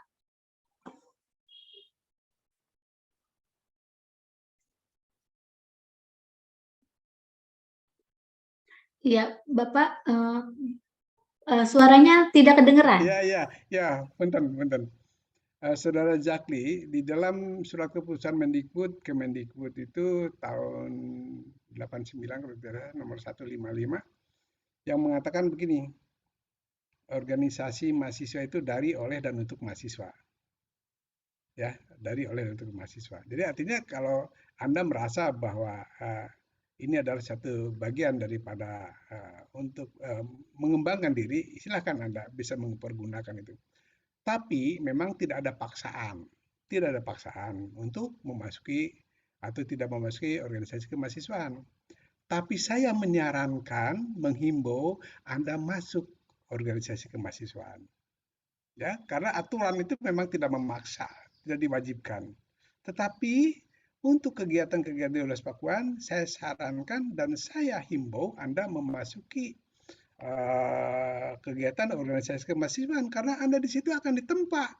Ini bagaimana? Tapi saya katakan yang positif organisasi kemahasiswaan itu. Contohnya misalkan kalau di FISIP itu ada teater karung, kemudian ada lagi pers, itu persnya itu Beranda siapa? pers, Pak. Ada Beranda beranda pers pers. ya. Itu yang saya suka, itu yang positif ya. Kayak begitu ya. Anda belajar, Anda boleh mewawancarai Pak Rektor ya. Bukan saya ya, Pak Rektornya sekarang. Mewawancarai Pak Rektor. Saya dulu seringkali Bu Rati itu mengajak mahasiswa untuk wawancara dengan saya. Saya senang sekali itu. Karena memang itu yang dimaksud dengan organisasi-organisasi untuk profesional Anda, untuk organisasi-organisasi untuk mengembangkan jiwa Anda, bukan organisasi-organisasi yang memang misalnya untuk organisasi LGBT itu saya melarang, itu tidak boleh, atau organisasi yang untuk mabuk-mabukan segala macam tidak boleh. Tidak bagus. Yang maksud saya adalah organisasi yang memang untuk bisa mengembangkan diri ke arah yang lebih positif, yang lebih baik. Saya kira demikian. Terima kasih Bapak. Ya Pak, kan sekarang ini Zakli, terima kasih Zakli. Saya perhatikan juga ya Pak, banyak tumbuh organisasi-organisasi baru ya Pak ya, yang dasarnya kurang kuat, terus tujuan-tujuannya juga tidak jelas. Nah ini terus mulai mempengaruhi juga Pak generasi muda kita Pak. Ya, saya katakan itu ya. Jadi saya himbau untuk yang cari organisasi yang memang positif. Ya, Pak, ini saya sampaikan. Ada dua tipe organisasi. Yang satu yang disebut dengan organisasi yang mengembangkan wawasan keilmuan ya. Organisasi yang mengembangkan wawasan keilmuan itu yang berkaitan dengan himpunan mahasiswa, BEM, BLM itu yang mengembangkan wawasan keilmuan. Ya. Yang satu lagi organisasi yang mengembangkan minat, bakat, kreativitas, dan kemampuan dia. Itu organisasi yang memang masuknya dalam kegiatan UKM, unit kegiatan mahasiswa. Ada yang suka pada basket, ada yang suka pada catur, ada yang suka pada ke menwa, ada yang suka kepada wapalapa, ya, mahasiswa pencipta lingkungan hidup dan seterusnya. Apa lagi? Kalau tidak salah PMR, bukan PMI itu ya, PMI dan macam-macam. Ya, itu ada kalau tidak salah ada sekitar 21 organisasi kemahasiswaan yang masuk dalam kegiatan UKM. Ya, jadi saudara silakan kalau mengembangkan wawasan keilmuan itu silakan karena memang kita dituntut untuk memang bisa berkontribusi dalam pengembangan keilmuan. Silakan, ada lagi, Bu Rati? Ada Bapak, ini masih ada beberapa. Pak, ini pertanyaan Raihan, Pak. Masih berkaitan sama pertanyaan sebelumnya gitu ya. Nah, kalau Raihan pertanyaannya, Pak, bagaimana cara mengatasi teman yang suka mengajak melakukan penyimpangan sosial?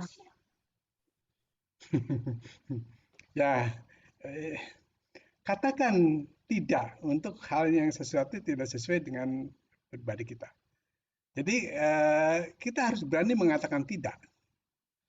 Ya, seringkali kan kita mengatakan, oh iya ya insya Allah, atau bagaimana lah yang tidak memberikan satu jawaban kepastian gitu. Katakan, oh saya tidak bisa datang. Saya seringkali juga ke masyarakat, oh mohon maaf saya tidak bisa datang. Itu aja katakan, kalau memang, atau mohon maaf saya tidak bisa mengikuti acara Anda. Ya, mahasiswa itu, kalau memang tidak berkenan dengan hati itu. Dan kita kadang-kadang ewuh pakewuh untuk menolak. Ya, ewuh pakewuh, aduh saya malu, takut ini.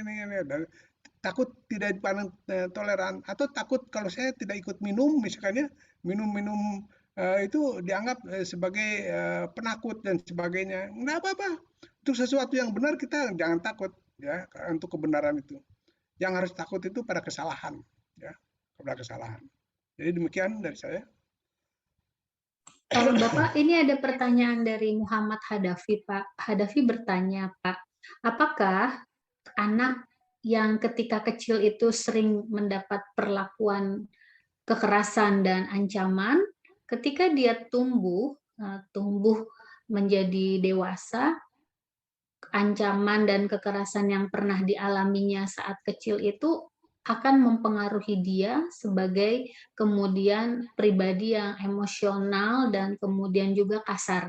Apabila iya gitu ya, bagaimana cara mengubahnya? Ya, saya katakan saya pernah bicara dengan Komisi Perlindungan Anak ya, dengan Merdeka Sirait, dan beliau mengatakan kalau ada seorang tua yang memaksa mencium anak dengan dipaksa gitu ya, itu bisa kurungan 3 bulan gitu ya. Jadi berarti kalau mencium anaknya ya dengan paksaan gitu ya, dipaksa biasanya anak nggak mau dicium. Apalagi kalau saya seringkali juga saya melakukan hal yang sama itu ya, ketika gemes sama cucu, kemudian saya cium mereka, pada mereka geli sama kumis saya. Nah, ini. Oleh karena itu saya seringkali diperingatkan oleh istri saya, Papa jangan nggak boleh gitu, nggak boleh memaksa anak gitu ya. Kata Bapak dulu pernah Pak Aris Merdeka Sirait itu mengatakan 3 bulan kurungan kepada orang tua yang memaksa ini. Tentang kekerasan anak, tentang hak anak. Ya. Jadi kalau misalkan tadi disampaikan, siapa tadi yang bertanya itu? Muhammad siapa? Muhammad Hadafi, Pak. Muhammad Hadafi. Pertanyaannya bagus. Bila seorang anak mendapatkan perlakuan yang tidak menyenangkan, atau juga mungkin dikatakan sebagai perlakuan yang tidak senonoh, dan berakibat kepada masa depan dia, apakah masih bisa diperbaiki? Kira-kira begitu ya. Masih bisa diperbaiki? Bisa. Bisa. Tapi tergantung begini. Kalau membetulkan karakter pada anak yang masih kecil, karena sebetulnya di dalam Cradwell itu kan dikatakan begini, kalau masih anak-anak itu lebih banyak pada penanaman etika dan tata krama. Ya. Kalau sudah dewasa lebih banyak menanamkan pengetahuan. Etika dan tata krama mana ada, tapi tidak terlalu banyak. Nah begini, kalau masih pada anak sama dengan kalau kita membetulkan tanaman yang masih muda, rantingnya itu bisa dibentuk seperti apa tergantung kemauan kita dan tidak akan patah. Tapi kalau membetulkan karakter orang dewasa, ya kalau tidak hati-hati, maka ranting itu bisa patah atau memang tidak akan terbentuk ranting yang sudah keras seperti begitu. Jadi ada kemudahan dan kesulitan yang dihadapi. Jadi ketika sudah dewasa sulit memang itu. Makanya itu harus dilakukan konsultasi dengan psikolog ya, kemudian berdialog dan sebagainya itu. Di Universitas Pakuan sendiri ada bagian guide and counseling ya, guide and counseling dulu zaman-zaman saya itu memang seringkali berhadapan dengan mahasiswa yang memang ada masalah. Jadi di kelas pun dosen harus bisa berdialog sama mahasiswa yang menghadapi masalah. Ya, yang menghadapi masalah. Seperti apa yang menghadapi masalah? Misalnya kalau di dalam kelas dia selalu murung, diem, atau mungkin dia bertindak tidak anarkis ya, misalkan di dalam ruangan kelas selalu ngaco dan sebagainya, itu dihadapi oleh guru, oleh dosen, diajak bicara mereka, diajak bicara. Ya, saya kadang-kadang juga dulu waktu saya jadi rektor seringkali mahasiswa yang memang berhadapan dengan satu masalah keluarga, masalah dengan dosen, masalah pembayaran segala macam, saya seringkali berhadapan dengan mereka. Tapi saya berusaha menjadi sosok yang memang soluter ya, menjadi solusi di dalam masalah itu. Ya, Muhammad Nur Fikri, silakan kalau mau bertanya. Fikri, silakan. Itu tadi ya Hadafi, jawaban pertanyaan Hadafi yang sudah disampaikan Prof. Bibin. Ya, silakan Fikri, ada yang mau bertanya, mau menyampaikan langsung Fikri, silakan. Ya, silakan Fikri. Ya, Fikri. Ya, sambil menunggu Fikri, Bapak ini ada pertanyaan dari Derani, Pak. Pertanyaannya gini, Pak, dia mengutip tadi kalimat bijak dari Lao Tse tadi, Pak, yang mengatakan bahwa apa yang dipikirkan akan berkembang menjadi kata-kata gitu ya, Pak. Jadi kalau berkata-kata baik, kemudian akan akhirnya ketika berpikir baik lalu muncul kata-kata yang baik. Nah, tapi gimana caranya kita bisa selalu berpikir baik dan kemudian mengatakan hal-hal baik? Tadi yang saya sampaikan begini, mungkin nanti juga dipelajari tentang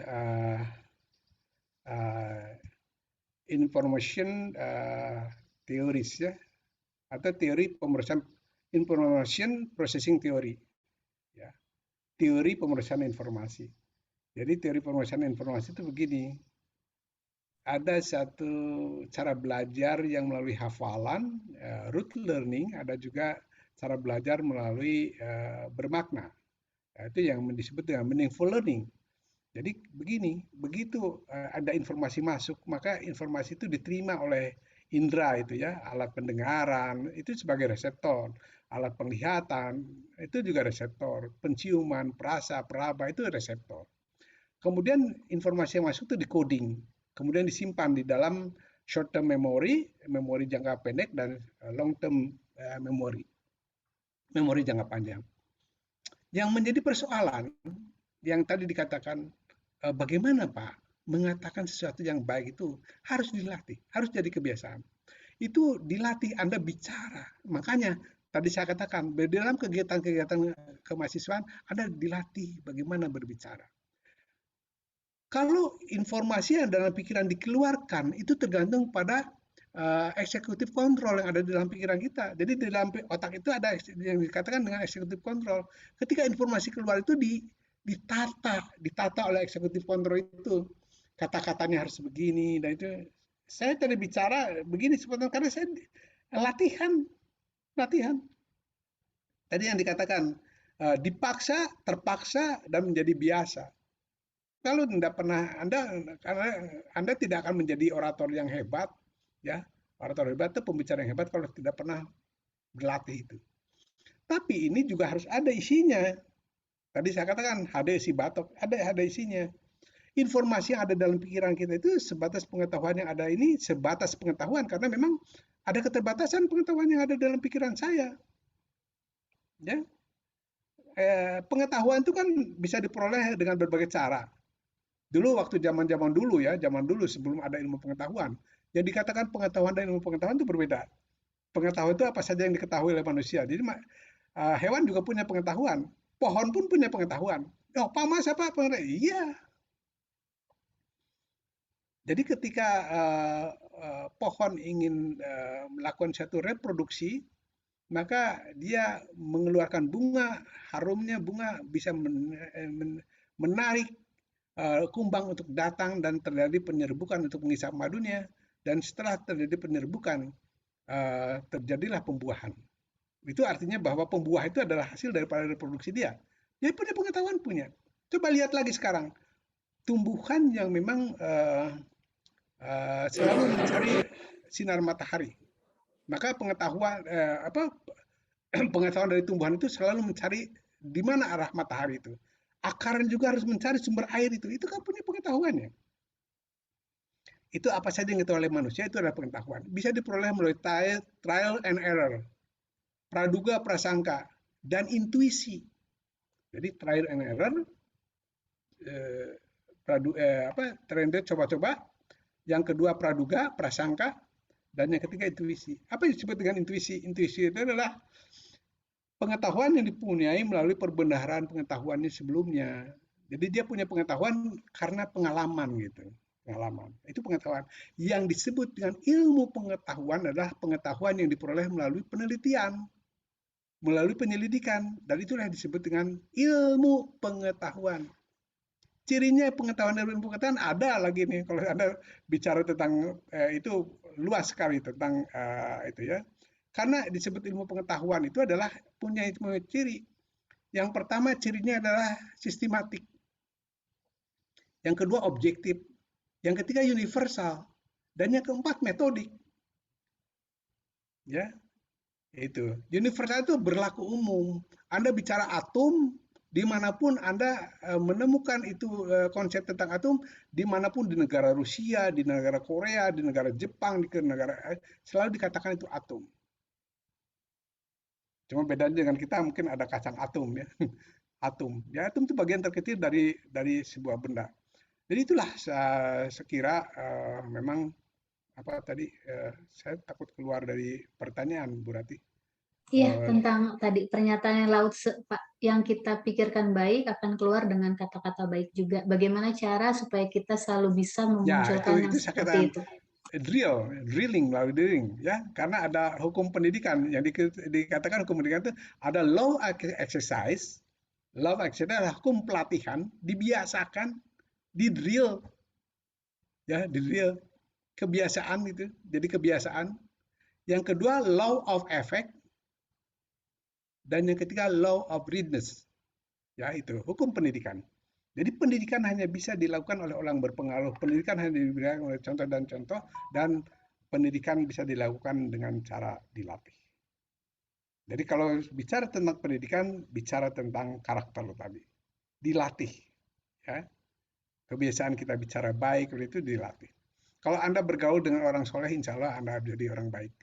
Ya, seringkali kan kita juga makan. Coba kalau misalkan kita sering dulu pernah ada satu cerita, ini cerita apa benar atau tidak cerita itu, tapi saya menjadi inspirasi. Seorang anak yang ditinggalkan oleh orang tuanya di hutan, kemudian dipelihara oleh serigala, maka dia jadi serigala. Jadi dia mengaung, perilakunya juga kayak serigala segala macam. Karena lingkungan akan membentuk dia seperti apa. Ya, berarti silakan. Bapak, video yang tadi yang Mars bela negara mau kita putar, Bapak? Bisa diputar nggak, berarti? Iya, kita putar ya, Pak ya. Ini Boleh, kebetulan sudah bisa. Nanti bisa dikomentari sedikit sama Bapak setelah kita putar lagu ini. Sip. Ya, Silakan. ya teman-teman, berikut video yang tadi belum bisa diputar dan sekarang akan saya coba putarkan. Mari kita menyimaknya bersama-sama.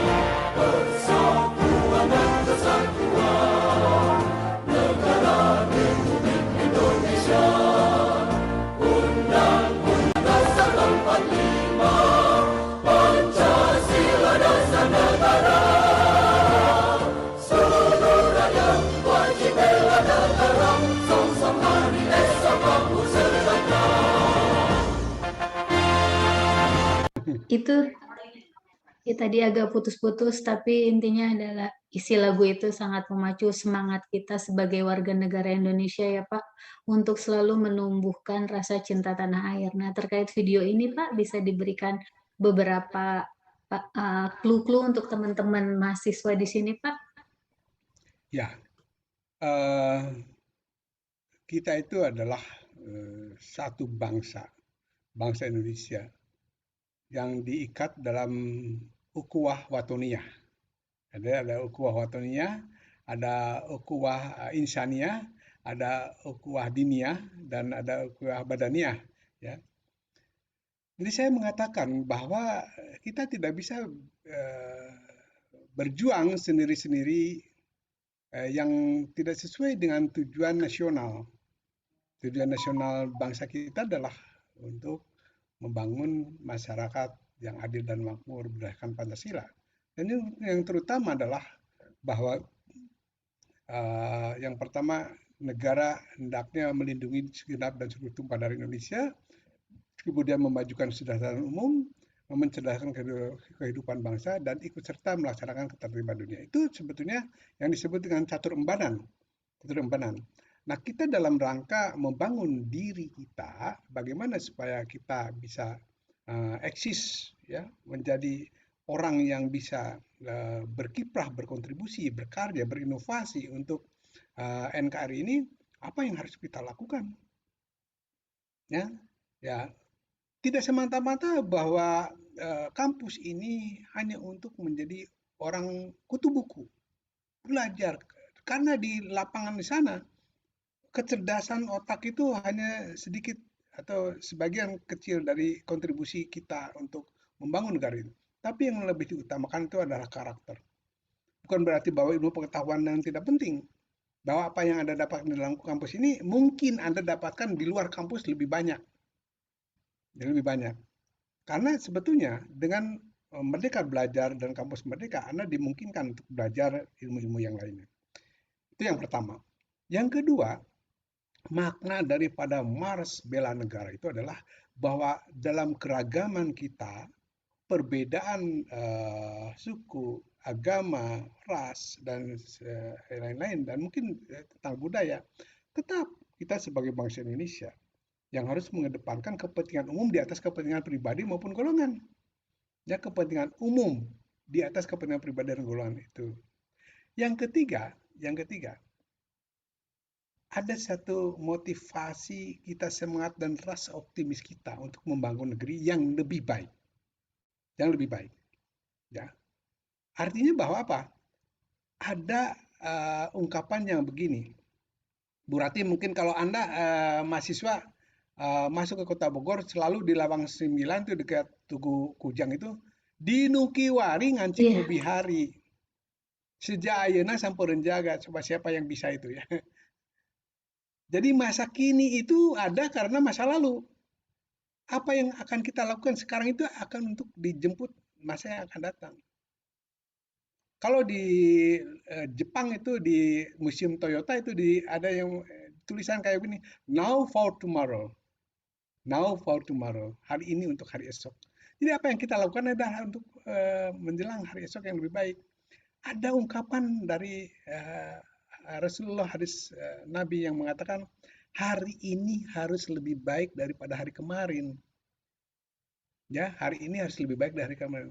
Kalau hari ini sama dengan hari kemarin itu sama artinya dengan rugi. Jadi harus selalu meningkat. Hari esok harus lebih baik dari hari ini. Selalu ada peningkatan. Itu yang oleh oleh bangsa Jepang dikatakan sebagai kaizen. Kaizen selalu meningkat walaupun sedikit-sedikit. Jadi Tuhan atau Allah lebih menyukai perbuatan baik walaupun kecil, walaupun sedikit-sedikit. Dan terus-menerus dilakukan. Daripada perbuatan besar tapi hanya satu kali dilakukan. Jadi perbuatan yang baik itu, yang kecil-kecil itu, yang baik-baik itu. Apa yang dikatakan oleh Agim itu yang bagus Bu Rati. Mulailah dari diri kita, mulailah saat ini, dan mulailah dari diri kita, mulailah saat ini, apalagi tuh ada 3 itu hal itu saya lupa. Saya kira demikian Bu Rati dari saya. Terima kasih. Kalau memang masih ada yang bertanya silakan.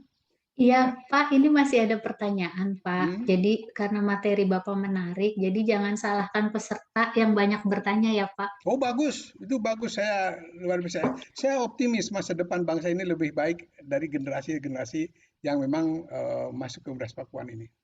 Ya, Pak, ini ada pertanyaan dari Muhammad Nur Fikri, Pak. Pertanyaannya adalah, ya, apa sih tantangan yang dihadapi dalam pembentukan karakter khususnya untuk para peserta didik? Ini mungkin ini pertanyaan Nur Fikri, Pak, Muhammad Nur Fikri. Saya kira begini, Nur, ini bagus sekali pertanyaannya. Ya, tantangan kita sedang hadapi itu sekarang ada yang disebut dengan proximity ya, apa namanya, perang proxy war ya, proxy war. Proxy war itu perang yang tidak melalui senjata modern, tapi perang melalui perubahan budaya, pergeseran budaya, dan bahkan penghancuran budaya ya. Ya, tadi yang saya khawatirkan begini, bangsa Indonesia sebagai orang yang ramah sekarang menjadi tidak ramah. Kenapa? Karena memang dibuat tidak ramah. Lingkungan dibuat tidak ramah. Bagaimana kita bisa hidup dalam lingkungan yang ramah, sementara di sekeliling kita sampah-sampah berserakan, perilaku-perilaku barbar itu perilaku seperti main hakim sendiri dan sebagainya ada di mata kita. Itu artinya bahwa itu ada perang yang sengaja disebarkan oleh kepentingan-kepentingan asing untuk menguasai wilayah Indonesia. Caranya bagaimana? Dengan cara menghancurkan generasi muda yang akan datang.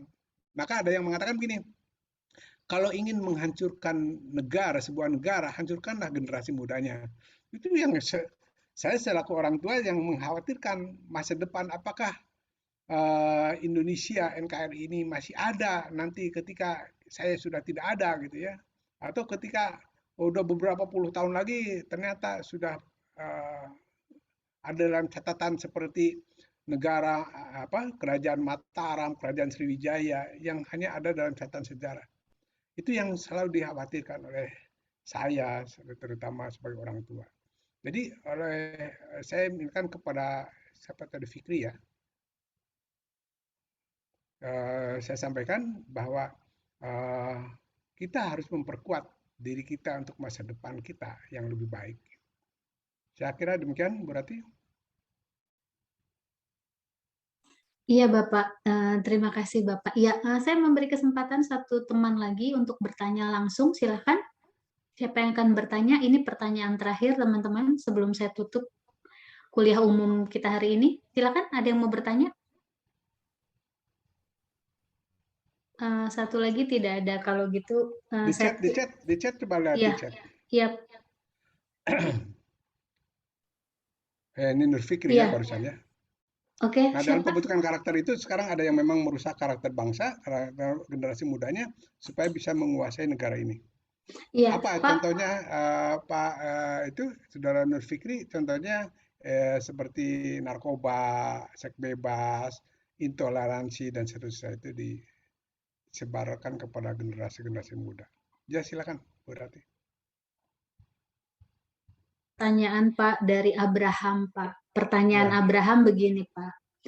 Di usia kami sebagai mahasiswa baru yang sebagian besar usianya sekitaran 20 tahun gitu ya, sudah cukup dewasa. karakternya itu sudah terbentuk, Pak. Nah, lebih jadi udah nggak efektif lagi kalau pakai paksaan dan pembiasaan. Ini menurut Abraham. Nah, lalu idealnya bagaimana sih Pak agar karakter kami itu menjadi lebih baik dari waktu ke waktu? Itu Ya, Pak pertanyaan Abraham. begini ya. Tadi ada yang kasar ya, seolah-olah dipaksa, terpaksa menjadi biasa. Ini seolah-olah kasar gitu. Sebenarnya dipaksa itu tidak harus, oh, kamu harus begini, enggak. Gitu. Yang dipaksa itu dengan keadaan, dengan lingkungan. Contoh misalnya seseorang yang lapar gitu ya, yang lapar atau yang ini, dia akan dipaksa untuk mencari sesuap nasi, mencari makanan. Dia akan dipaksa dengan keadaan gitu. Contoh lagi tadi yang bertanya misalnya begini, dalam satu lingkungan kita kan melihat yang lain itu, yang lingkungan itu. Karena pembentukan pendidikan itu melalui lingkungan juga. Nah, kemudian bisa saja hal yang positif bisa tumbuh dalam diri kita karena lingkungan, bisa juga hal yang negatif. Saya meminta kepada Anda supaya bergaul dengan orang-orang yang mempunyai karakteristik positif, karakter yang baik. Karena kalau kita, kata Rasulullah kan begini, kalau kita bergaul sama penjual parfum, maka kita akan kena wanginya. Kalau kita bergaul sama pandai besi, ya kita kena cipratan panasnya. Itu artinya bahwa pergaulan lah, lingkungan lah yang itu. Anda harus bisa menghindari. Lebih baik menjauhi yang memang tadi hal-hal yang negatif, yang buruk itu. Ya, kalau dengan dipaksa kan nggak bisa. Ya, tapi kita coba dipaksa dengan perintah daripada pikiran kita, hati nurani kita untuk menghindari hal-hal yang negatif itu. Apa yang hal yang negatif itu adalah hal yang memperburuk perilaku kita. Itu. Saya kira demikian, berarti. Ya, terima kasih Profesor Bibin Rubini, MPD. Ya, teman-teman, itu tadi diskusi kita dalam kuliah umum pembentukan karakter. Mari menjadi pribadi yang keren dan super. Jadi, saya coba simpulkan tadi yang sudah disampaikan Prof. Bibin dan pertanyaan-pertanyaan yang masuk dari teman-teman, lalu tadi juga dijawab oleh Prof. Bibin, bahwa untuk menjadi pribadi yang keren dan super itu diawali dari kita masih dalam kandungan. Lalu kemudian juga melalui keluarga di mana kita berada dan lingkungan di mana kita kemudian tumbuh dan berkembang. Lalu yang berikutnya adalah kita juga bisa menjadi pribadi yang keren dan super ya ketika kita gitu menyadari bahwa kita yang sekarang itu nggak terlepas dari kita di masa lalu.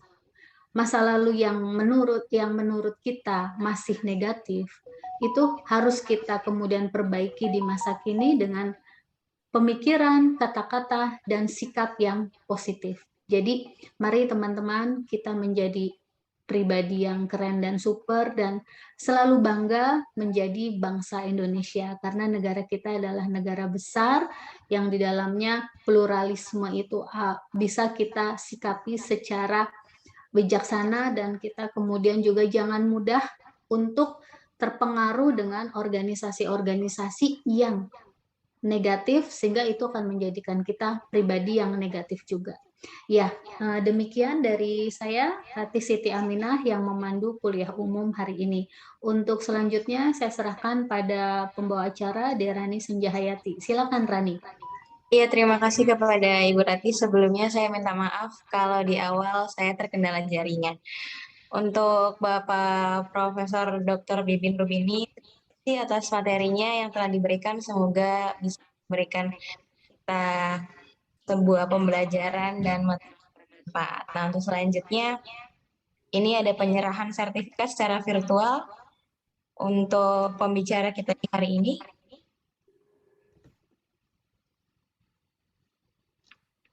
Ya. Sertifikatnya akan diberikan oleh Dekan Fakultas Ilmu Sosial dan Ilmu Budaya, Ibu Dr. Heni Suharyati, MSI. Silahkan Ibu. Ya, makasih Bu Rati. Prof. Bibin, ini sertifikat diberikan kepada Bapak ya, Prof. Dr. Bibin Rubini MPD sebagai pembicara dalam kegiatan kuliah umum pembentukan karakter dengan tema Mari Menjadi Pribadi yang Keren dan Super. Ini yang diselenggarakan oleh Fakultas Ilmu Sosial dan Ilmu Budaya Universitas Pakuan. Terima kasih Bapak. Alhamdulillah Bapak seger selalu ya, dan selalu menarik ya kalau menjadi pembicara itu. Luar biasa ya, keren Pak. Terima kasih banyak, mudah-mudahan bisa memberikan wawasan kepada adik-adik kita di semester baru ini, semester 1. Terima kasih Bapak. Ya, terima kasih Bu Dekan. Mudah-mudahan ilmu yang bisa saya bagikan kepada generasi muda ini menjadi ilmu yang bermanfaat. Dan mudah-mudahan juga adik-adik kita ini menjadi orang-orang yang memang super dan keren untuk menjadikan Amin. bangsa Indonesia ini jauh lebih baik di masa yang akan datang. Terima kasih atas kesempatan saya diberikan oleh Bu Dekan untuk jadi pembicara. Mudah-mudahan kita bisa terus berlanjut silaturahmi dengan para mahasiswa baru ini di kesempatan yang lain. Assalamualaikum warahmatullahi wabarakatuh. Waalaikumsalam warahmatullahi Waalaikumsalam warahmatullahi wabarakatuh. Makasih Pak. Ya, sama-sama. Terima kasih Iya. banyak Hati Pak. semuanya. Ya, kita ada sesi foto bersama dulu, Bapak. Ya, Ya. baik. Oke, silakan dipandu Derani. Ya, untuk dokumentasi acara kita karena ada mungkin 300 lebih partisipan, ini dari slide pertama dulu. Untuk partisipan diharapkan membuka kamera. Iya, yuk teman-teman mahasiswa semester 1 silakan dibuka kameranya teman-teman. Oke ya, ini yang pertama untuk slide pertama dulu nih ya. Oke, gayanya 1, 2, 3. Kita lanjut ke slide yang kedua. 1, 2, 3. Lalu lanjut lagi slide yang ketiga. 1, 2, 3. Selanjutnya slide keempat. 1, 2, 3. Selanjutnya slide kelima. 1, 2, 3. Yang selanjutnya ke 6. 1, 2, 3. Slide ke 7. 1, 2, 3. Slide ke 8. 1, 2, 3. Slide ke 9. 1, 2, 3. Slide ke 10. 1, 2, 3. Slide ke 11. 1, 2, 3. Dan slide yang terakhir ke 12. 1, 2, 3. Untuk sesi dokumentasi selesai. Sekian untuk acara kuliah umum dengan tema Mari Menjadi Pribadi yang Keren dan Super. Semoga materi yang diberikan oleh pemateri di pagi hari ini bermanfaat untuk kita semua dan bisa diterapkan di keseharian kita sebagai mahasiswa dan semoga bisa menjadi pribadi yang lebih baik dari sebelumnya. Akhir kata, saya sebagai penutup seremoni hari ini dan selaku panitia yang bertugas untuk hari ini meminta maaf ketika ada kesalahan dari perkataan ataupun teknis. Kami ucapkan terima kasih dan wassalamualaikum warahmatullahi wabarakatuh. Waalaikumsalam warahmatullahi wabarakatuh. Amin, Bu Ratih, Bu Agat, Pak Muslim. Terima kasih Prof. Bibin. Ini ada Kasih Prof. Bidin, Bibin. Kasih. Terima kasih Ibu. Terima kasih untuk Profesor Dokter. Terima kasih Bapak Ibu. Terima kasih untuk Bapak dan Ibu-ibu sekalian. Profesor. Sama-sama, makasih Terima kasih sama-sama. Profesor Bibin. Ya, terima kasih. Izin Bu keluar, Hani. Bapak. Izin, Izin saya juga keluar. izin Ya. keluar. Ya, makasih Assalamualaikum Prof. warahmatullahi wabarakatuh. Izin. Ya. Ibu Hani, Ibu Agatha, Ibu Dini, Ibu Firda, Ibu Heni, terima kasih sudah mengikuti Ya, kuliah umum makasih Bu ini dari Rati. awal sampai Iya, Bu akhir. Rati. Terima Sehat kasih, Bu selalu Rati. untuk semua. Terima kasih, Amin, amin. Ini ada ini siapa kawan kita ini Mbak Rufna ini dari mana Mbak Rufna? Rufna Dedo. Baru Nadedo. Iya, yang agak Oh, Rufna Dedo. Iya. yang agak-agak hitam ya. Ah, Mbak ini Rufna, Rufna mana Dedo. Mbak Rufna Dedo, Nusa Tenggara Timur. Woi, Nusa Tenggara Timur. Di Iya. sini kos atau gimana, Mbak Rufna? Mbak Rufna? Katolik Pak, tinggal di Regina Pacis Bogor. Oh, di situ. Alhamdulillah kalau begitu. Di RP ya. Tempat kepala saya. Oh, ngajar Ibu di situ. Saya ambil ilmu komunikasi. Bukan di RP Ibu ngajar. Oh ya, mengajar di TK Regina Pacis, Pak. Oh, bagus, keren.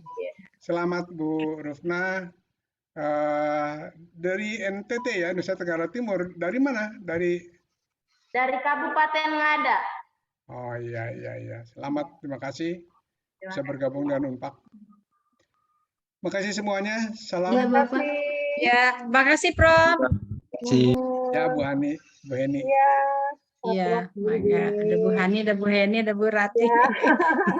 Nuhun Bu Heni, Nuhun, Bu Hani, atur nuhun. Iya, Bu Ibu Rati, Rati. terima Iya. kasih banyak. Ya, Bu terima Firda, kasih. semuanya. Iya Ibu, Ya, sehat izin selalu ya pamit. Bu. Ya, Prof Bibin sehat selalu, Bu Heni sehat, salam sehat selalu. Ya, Mas Ilvan, Mas Indra, terima kasih ya udah bantu kelancaran kuliah umum hari ini, Mas Indra dan teman-teman mahasiswa. Jangan lupa jadilah pribadi yang super dan keren. Amin.